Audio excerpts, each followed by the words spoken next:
How's it going, dudes? Adultery is back in style. I am of course talking about the 1969 board game classic, Adultery, winner of the original worst board game of all time tournament, and crucial to our discussion today, a creation made by the one and only Diplomat Sales Company.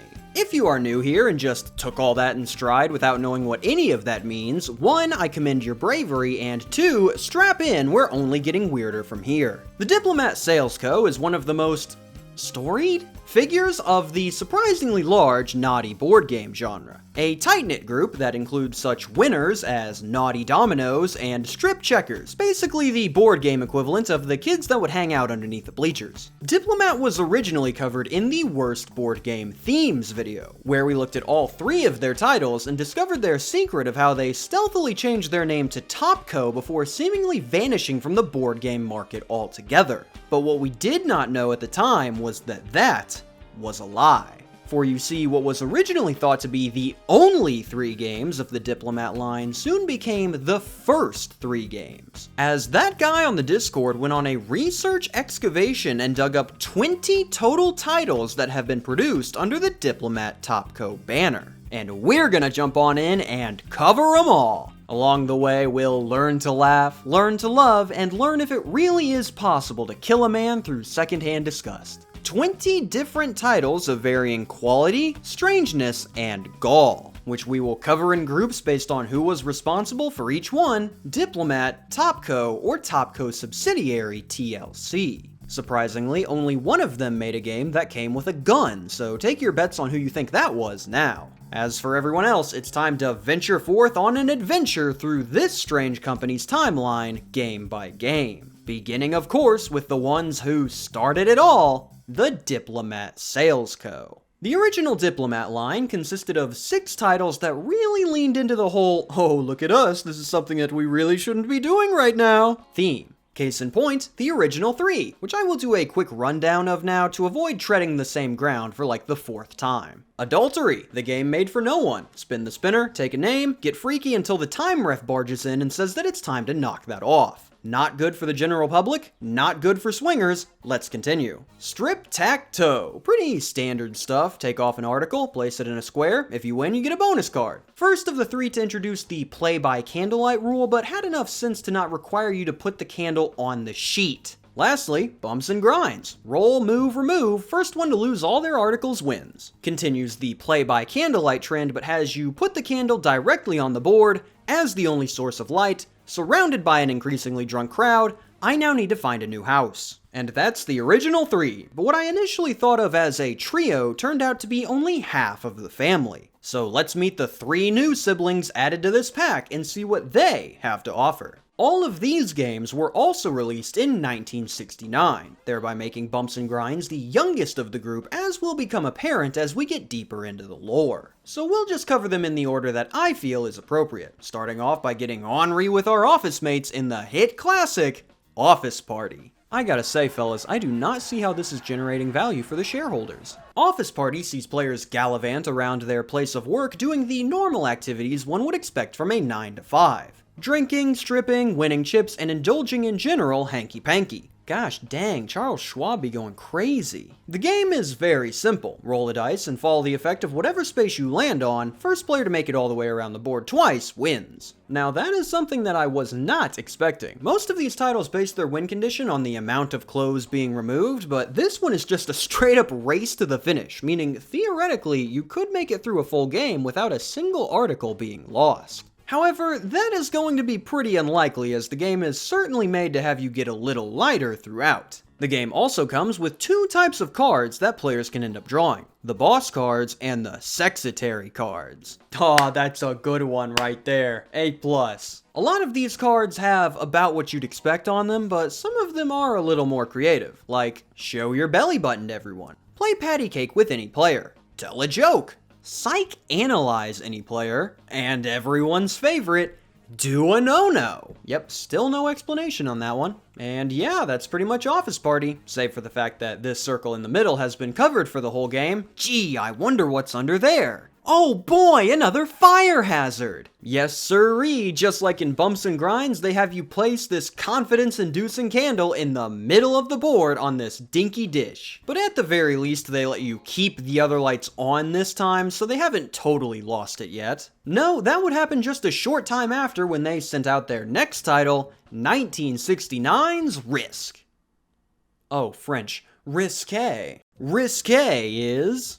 I mean, it's hardly even a game, really. It's closer to gambling than anything else. Gambling? How Risqué works is you lay out the square sheet on the ground and have one player sit on each side. Then the dealer sends out 7 cards to each player, which will remain face down. Starting with the dealer, he will reveal one of his cards at random before performing the effect on that card. Then it's the next player's turn. That player will then do the same, but must continue to flip over cards one at a time until they have a better poker hand than the dealer. So if the dealer has a 5, that person will need to flip over cards until they get a 6 or higher, a pair, or a straight if they're really struggling. The next player will then follow the same pattern, and this continues until all of the cards are flipped. Winner is the one with the best hand, and their reward is getting any clothes back that they lost that round. Game ends when one player can't lose no more. So yeah, it's pretty much just flip a card over and see what happens. You can't exchange a card, you can't switch with an opponent, you can't do anything to help your situation, but sit there and see what fate has in store for you. And buddy, fate has got an excellent deal on death today. See, this sheet is pretty much useless. The game can easily be played without it since all it uses is the cards. But I guess they had to find some function for it, so you know what? Something does go on the sheet now. Give it up for its most dread-inducing appearance yet. It's the candle! Boo! What, thought the flat board that we had it on earlier was a little too stable? Now try resting this sucker on the foldable twister mat that's about twice as flammable after bringing back the rule that this can be the only light in the room. Not to mention that everyone is sitting directly around this easily bumpable mat, and when they are out of cards, they need to roll the die on it to see how much they have to drink. Brother, this makes Bumps and Grinds look like a fire safety course. Welcome to the freaking club. But that's about all there really is to Risqué. Very simple game, fun for the whole family. So let's head now to the final title of the original 6. A loaded game that could cause some recoil at the trajectory the game takes. Around the World in Bed, home to one of the most unique components I have seen in a board game,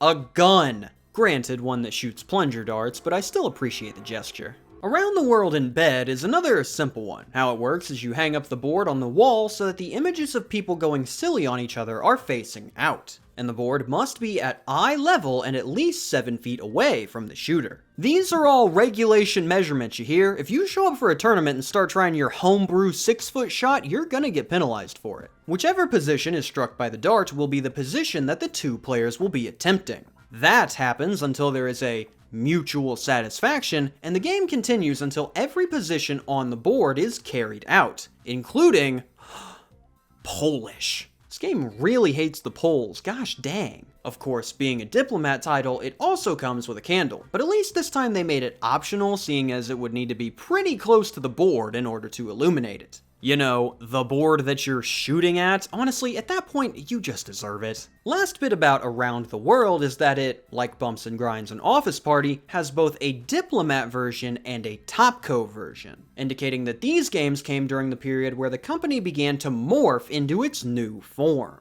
And with that transformation beginning, this is where the games that were produced under the Diplomat banner end, as Topco officially emerges as the new face of the franchise to produce their own original games, which you will quickly realize carry a much different feel than the original line. So let's transition from one company to the next and see what the minds of Topco have concocted in order to succeed where Diplomat failed. The biggest change that you will notice as we transform from Diplomat to Topco is the style, as in order to fully distance themselves from their past, they have abandoned that iconic Diplomat art style to instead focus on more general iconography you'd expect from the genre. To start off our Topco travels, we encounter a new spin on an old classic, Drink-Tac-Toe. I mean, it's not a bad start, but when the last company came out the gate with adultery, you can't blame me for being underwhelmed. Drink Tacto takes the general concepts of strip tacto and alters them slightly in order to better market it to their new audience, alcoholics. Some fan-favorite aspects are returning from the original, the bonus cards, the patented 3-in-a-row gameplay, and of course, the dinky candle, which the game encourages be bound to the center dish, so they are getting a little more safety-focused with the rebrand. Now, they don't actually give you anything to bind it with, but hey now, baby steps. Whenever there is a tie in the game, you now roll the die to determine the winner instead of just playing again. They considered just removing the tic-tac-toe board entirely since this will happen pretty much every time, but for some reason the focus group really did not seem to vibe with a game called Drink Die. The other big change is how each player now has their own deck of bonus cards instead of the one deck being shared. So each person will have their own challenges to overcome, and the first one to make it all the way through their deck is the winner. Unfortunately, I can't find what is on any of these cards to give you a feel for the challenges, but seeing as this is all coming fresh off the rebrand, I don't think they would be willing to get rid of the do a no-no card just yet. It's practically the soul of the company. And that's all there is to Drink Tacto. A bit of a weak start, but not everyone throws a touchdown on their first pass, so let's see if they can follow that up with something stronger in their next title,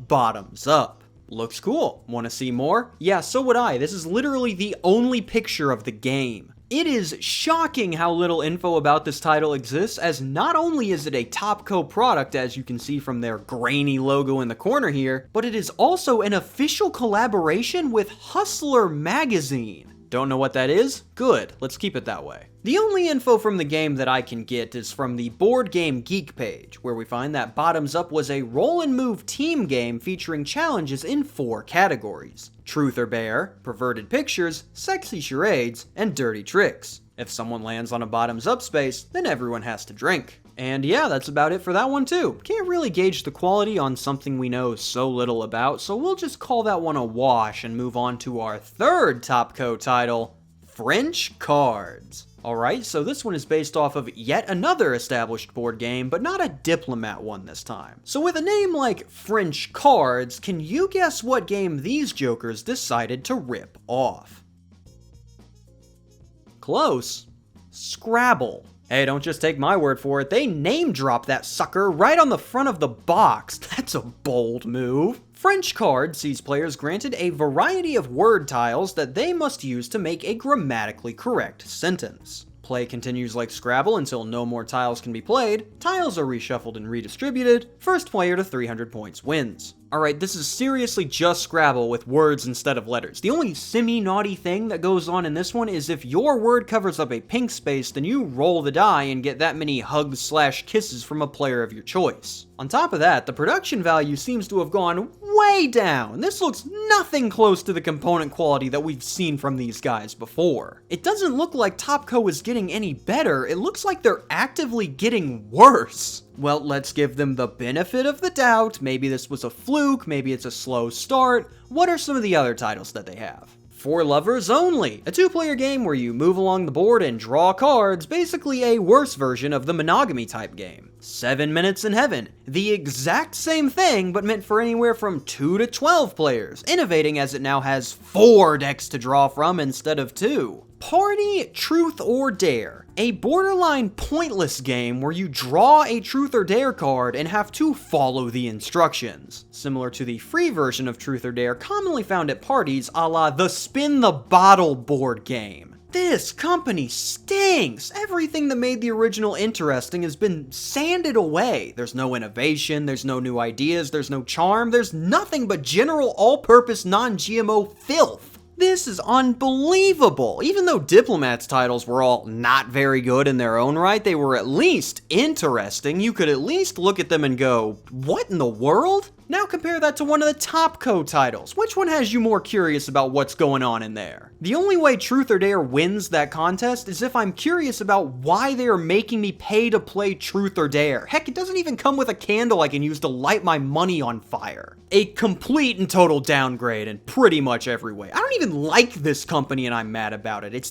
that bad. But the story does not end here. Not like this. For Topco realized that what they were doing was a little wonky splonky and decided to to fix that by making it someone else's problem, gifting the responsibility of making their games to their brand new subsidiary, TLC. They've got some big plans in the works, so let's see how the most recent chapter of the story has unfolded. Technically, TLC got started with that Truth or Dare game, like how Topco was involved with Bumps and Grinds, but in a similar manner, we're going to officially count the start of their line here as they fully take over the operation. But unlike Topco, they are not going to waste any time getting warmed up, as they are going to come out the gate swinging for the fences with a new take on a despised classic, the official Bumps and Grinds remake. Oh goodness gracious, just look at that! Original artwork on the front of the box, personality echoing throughout, a cover that I have to censor again? Yes sir, this is some high quality trash right there! This is the kind of travesty I wake up to cover. We are so back! Now, once again, we have very little information at our disposal here. These games are poorly cataloged, shocker, I know. But from what we do have, we can gauge how this game differs from the original, which it does quite a bit.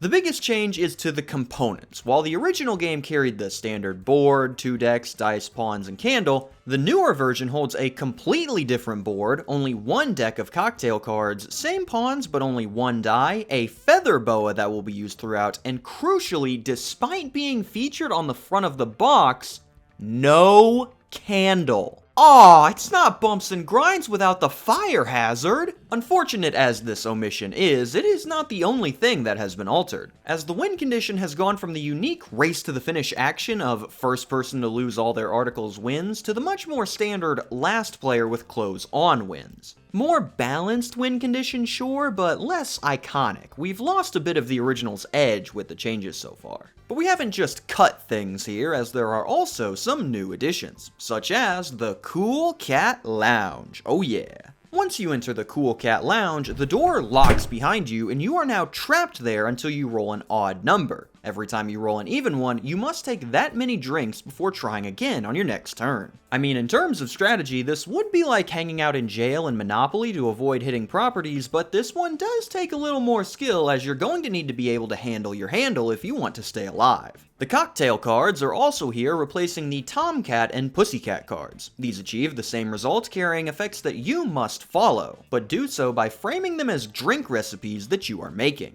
I don't have a direct example of one of these cards, just what the rules state, but I imagine that a lot of these drinks will be shaking on multiple sides. If a player lands on start, they get a kiss from all the players, and that's about it from new Bumps and Grinds. Overall, I think the original is more iconic, but hey, they've started trying again, so that's a plus. As for the quality of the game itself, I've pretty much just stopped caring and am really more interested in how funny or baffling it is. Well, if it's funny and baffling you want, then how about a third Bumps and Grinds title? From the makers of that thing that you just saw, it's Bumps and Grinds DVD Edition. Excuse me? Bumps and Grinds DVD Edition.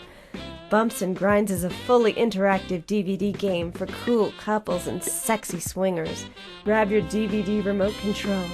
This fully interactive twist on a classic adult board game is coming at you with high-end motion graphics and no pieces to lose under the sheets. Yeah, that is an abundance of baffles. A fully interactive, remote-controlled DVD naughty board game with, quote, high-end motion graphics. What a product! This is pretty much just the updated version of Bumps and Grinds repurposed into video format, with each player taking a turn on the digital wheel to see what effect they get. The gambling option is of course a popular one, but this game also gives us a chance to see what the cocktail cards have on offer, and yep, sounds about right, some nice wholesome activities for the whole community. But okay, we've got 2 products from TLC that have revitalized my interest. They've definitely got some whack crap going on here, but that's partially because they've just been using the Bumps and Grinds IP. Eventually they are going to need to fan out and create their own original line, right? Right, and that's exactly what they did, creating multiple of their own brand new titles in order to capture the market. The only problem being that they started becoming more reliant on gimmicks with each of their future releases, resulting in ideas that became dumber and dumber the more of these they decided to pump out. For example, the Kinky Card series. Wanna know what's going on here? It's the gosh dang memory game where you flip over 2 cards and try and get a match. Oh, the benefit is from the wittily drawn cards. Brother, you can get the same result from Buse and Mamo or the Dora the Explorer edition. Don't think you're quite cut out for that level of difficulty? Never fear, as I did say the Kinky Cards series, brought to you by the Kinky Cards DVD game. I am so sorry for what they've done to you. Unlike the Bumps and Grinds one, we do not have any footage of the DVD, although it does explain that it also comes with full motion graphics, so that's probably for the best, as I'm not sure the human mind could comprehend that level of experience. Still just a memory game, just like the other one, but digital now. You get to play with the remote, so that automatically makes it better, right, 24 the DVD board game?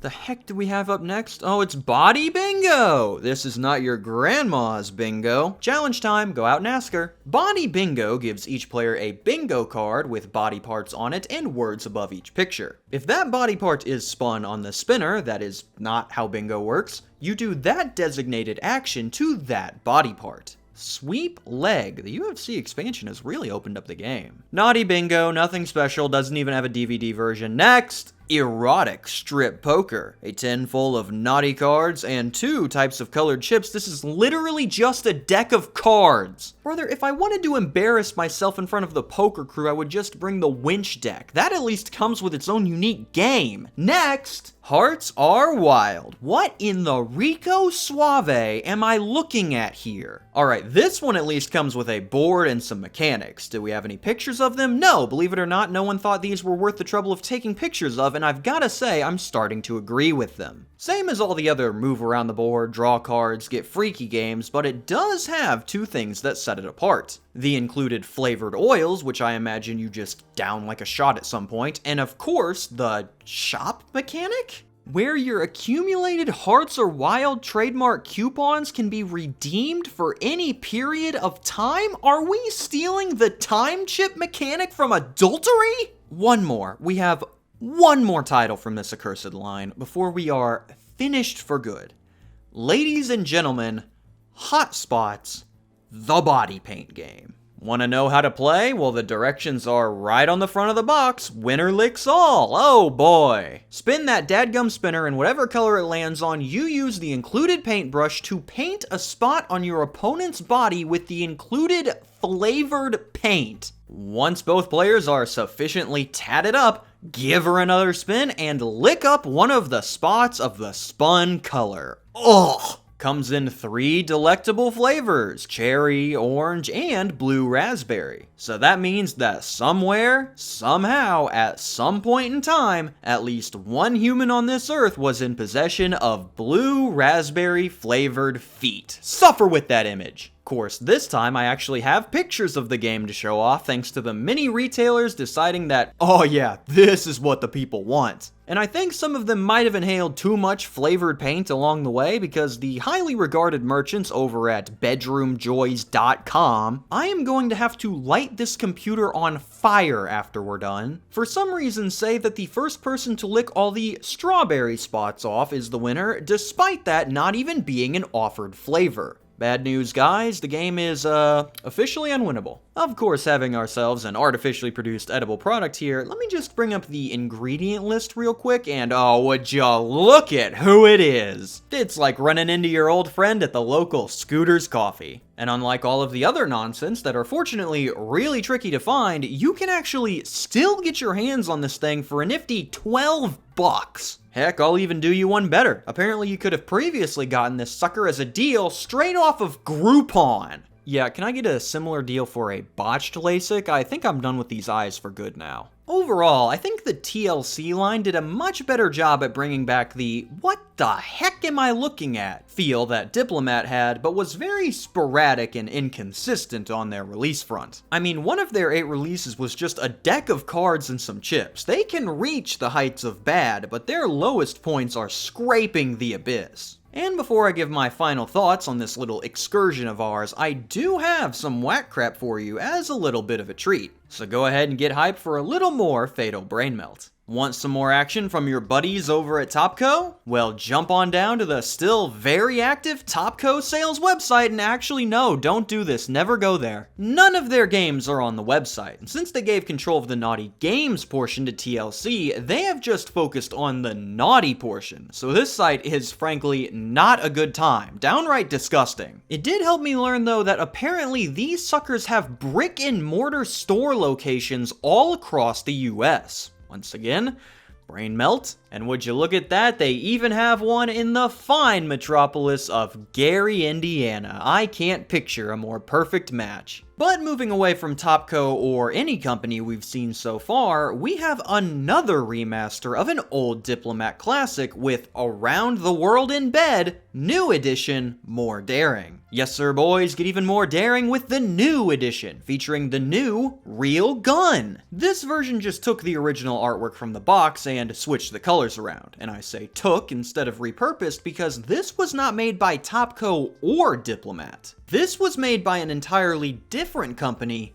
Neo Art Incorporated. I could not find anything that implies that Neo Art has any relation to the other two or even exists anymore at all. So my best guess as to what happened here is that some chumps just made an unofficial remaster of the game and started selling that puppy off without permission. Is there any twist that the story doesn't have? What am I talking about? Of course there isn't. Why, let's knock another one out right now. Want to know why there aren't more games around that have you play a board game with nothing but a candle lighting your way?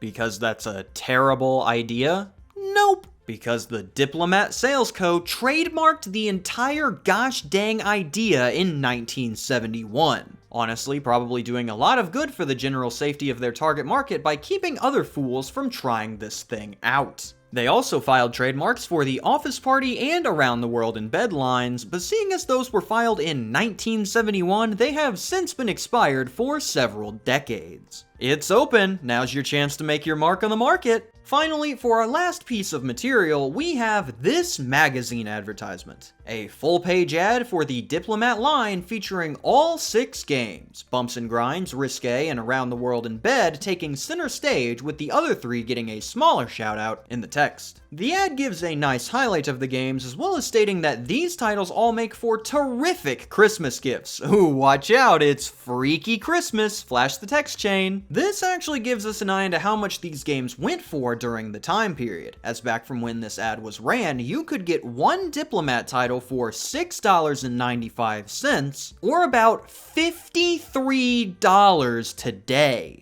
$53 for the privilege of shooting a dart at a wall. Forget adultery, that's the real crime. But don't worry, you can always just buy in bulk and save. If you get all 6 Diplomat titles at once, that would only run you around $229 in today's money. What a steal! Yeah, actual theft. And that should just about do it for the story of the Diplomat Sales Co. My conclusion?